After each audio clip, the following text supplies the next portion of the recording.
साइडें काटनी पड़ती हैं, थोड़ी सी भी छोड़ी तो ये वहाँ से डलता नहीं है, कड़क रह जाता है। इस तरह की साइडें काटी। अब आपका है कि इस तरह आप इसको काट लें या फिर इस तरह काट लें। ये दो पीस इसके ऐसे करने। ये खूबसूरत है थोड़ा सा, तो इसलिए मैंने ऐसे काटा। अस्सलाम वालेकुम। आज मैं आपको सिखा रहा हूँ शाही टुकड़े बनाना, किस तरह बनाते हैं।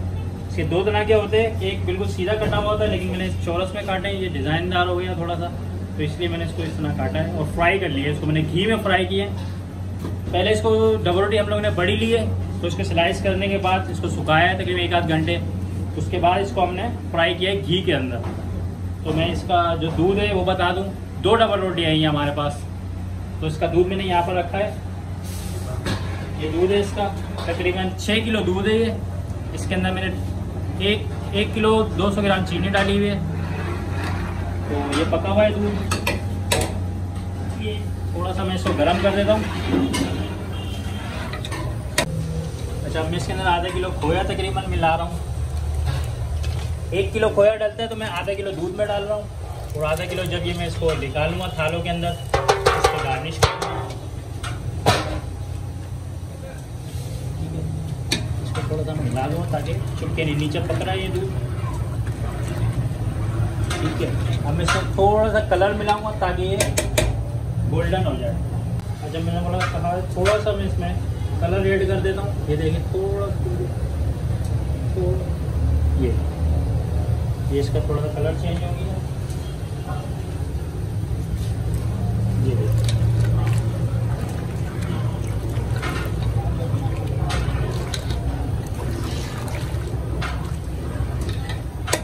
दूध। अब ये जिसका हम दूध पकाएंगे, ये इसके अंदर पकाएंगे हम लोग शाही टुकड़े।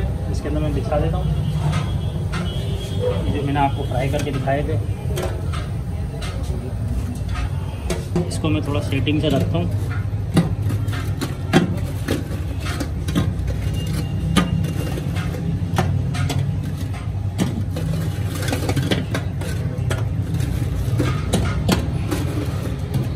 ये अभी कड़क है। जब इसके अंदर दूध वगैरह थोड़ा सा मैं दूध में पकाऊंगा तो ये खुद ही नरम हो जाएंगे और ऑटोमेटिक नरम हो जाएंगे।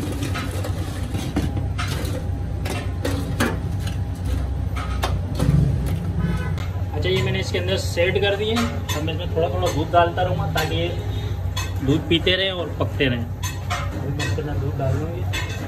तो सर, इसके अंदर आपने कितनी ब्रेड ली?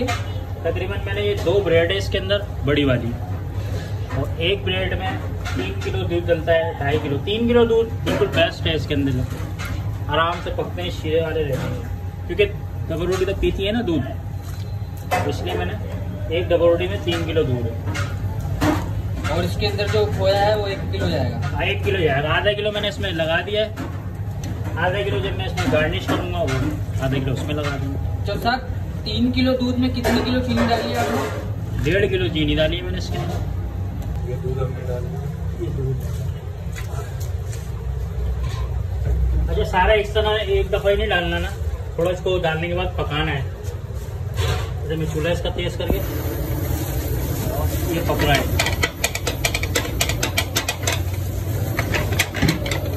इसको इस तरह पकाना है। ये 2 मिनट में सारा दूध पी जाएंगे। सर, ये डबल रोटी के स्लाइस इतने मोटे क्यों बनाए?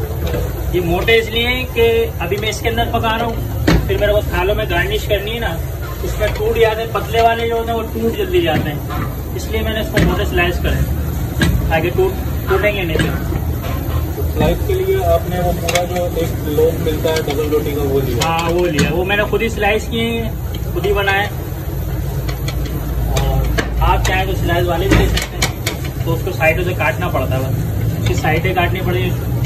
लेकिन वो पतले होते हैं तो वो टूटने का खतरा ज्यादा है। हाँ, ये मोटे अपने हिसाब से काट लिए तो इसमें कोई प्रॉब्लम नहीं है इसके अंदर।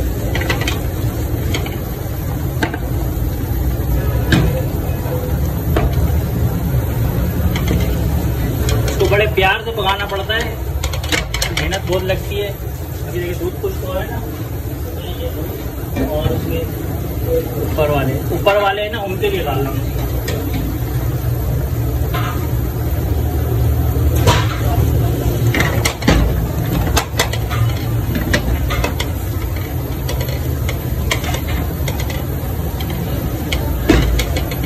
ठीक है, ये तकरीबन हो गया है तैयार। ज़्यादा इसको पकाऊंगा नहीं, तो डबल रोटी बिल्कुल हलवा हो जाएगी। तो इसको 5-10 मिनट छोड़ दें ताकि ये खुश्क हो जाएगा। फिर मैं इसको थाले में निकालूँ तो फिर मैं आपको दिखाता हूँ। ये देखिए,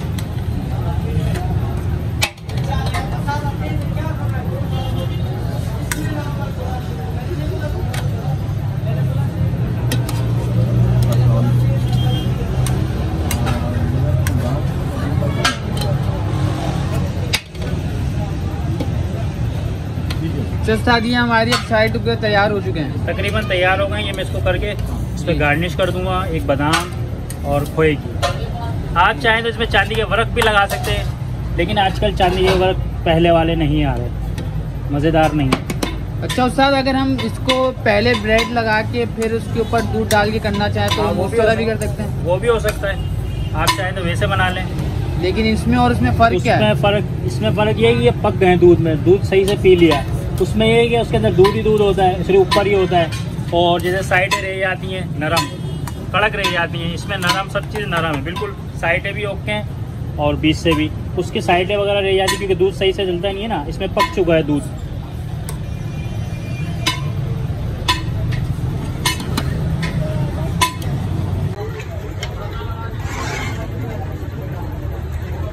थोड़ा सा मैं इसके ऊपर दूध डाल दूँ ताकि जो थोड़ी बहुत कसर है वो भी हो जाए।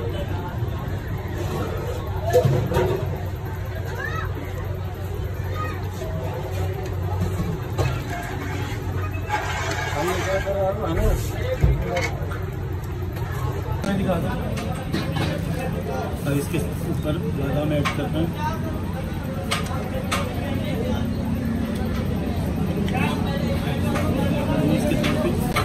थोड़ी सी खुशबू के लिए मैं इसमें हल्की हल्की सी इलायची डाल दूँगा।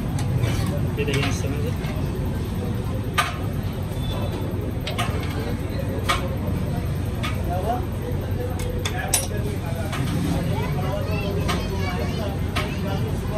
बादाम डाल दिए थे मैंने, थोड़े से पिस्ता डाल दूँ इसको।